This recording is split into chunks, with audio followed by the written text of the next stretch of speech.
साल 2012 की एक सुबह दिल्ली के राजनीतिक गलियारों में सब कुछ सामान्य लग रहा था। संसद का सत्र चल रहा था। नेता अपने अपने बयान दे रहे थे। मीडिया रोज की तरह बहसों में उलझा था। लेकिन उसी दिन दोपहर के करीब एक रिपोर्ट सामने आई। एक ऐसी रिपोर्ट जिसने देश की राजनीति की नींव हिला दी। ये रिपोर्ट थी भारत के नियंत्रक एवं महालेखा परीक्षक यानी controller and auditor general of India की। रिपोर्ट में लिखा था कि कोयला खदानों के आवंटन में सरकार की प्रक्रिया से देश को लगभग 1.86 लाख करोड़ रुपए का संभावित नुकसान हुआ। ये सिर्फ एक आंकड़ा नहीं था, ये एक सवाल था।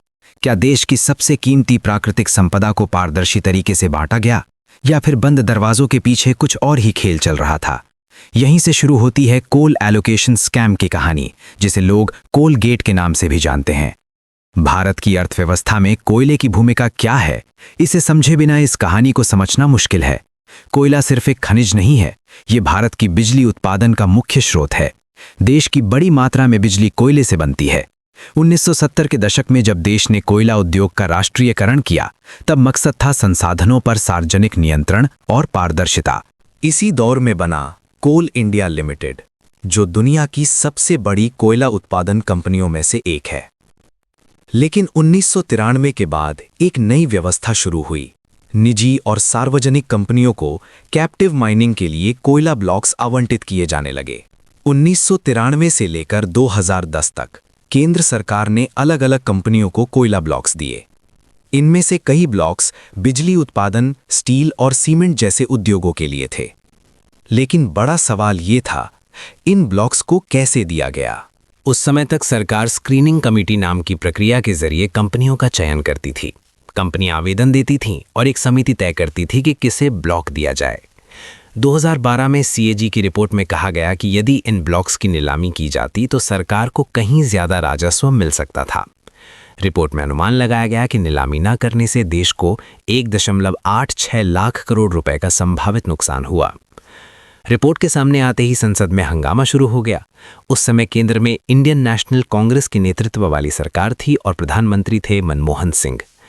2004 से 2009 के बीच कुछ समय के लिए कोयला मंत्रालय सीधे प्रधानमंत्री के पास था, जिससे विवाद और बढ़ गया। प्रधानमंत्री ने संसद में बयान दिया कि उन्होंने कोई गलत काम नहीं किया और पूरी प्रक्रिया नियमों के अनुसार थी। मामला बढ़ा और जांच की जिम्मेदारी सौंपी गई सेंट्रल ब्यूरो ऑफ इन्वेस्टिगेशन को। सीबीआई ने कई एफआईआर दर्ज की और कंपनियों व अधिकारियों के खिलाफ जांच शुरू हुई। 2013 में सुप्रीम कोर्ट में सुनवाई के दौरान ये सामने आया कि सीबीआई ने अपनी जांच रिपोर्ट सरकार के साथ साझा की थी। इस पर अदालत ने कड़ी नाराजगी जताई और सीबीआई को पिंजरे का तोता कहा। साल 2014 में सुप्रीम कोर्ट ऑफ इंडिया ने ऐतिहासिक फैसला सुनाया। कोर्ट ने 1993 से 2010 के बीच किए गए 214 कोयला ब्लॉक्स के आवंटन को अवैध घोषित कर दिया और कहा कि प्रक्रिया पारदर्शी नहीं थी। कई कंपनियों को अपने ब्लॉक्स छोड़ने पड़े। सरकार को नई नीलामी प्रक्रिया लागू करनी पड़ी।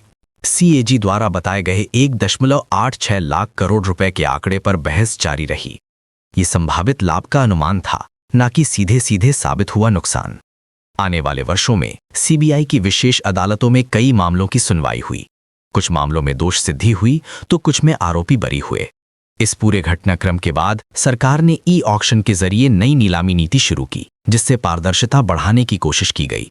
कोल एलोकेशन स्कैम सिर्फ एक आर्थिक विवाद नहीं था, ये एक ऐसा अध्याय था जिसने नीति, राजनीति और न्यायपालिका तीनों को आमने सामने ला खड़ा किया।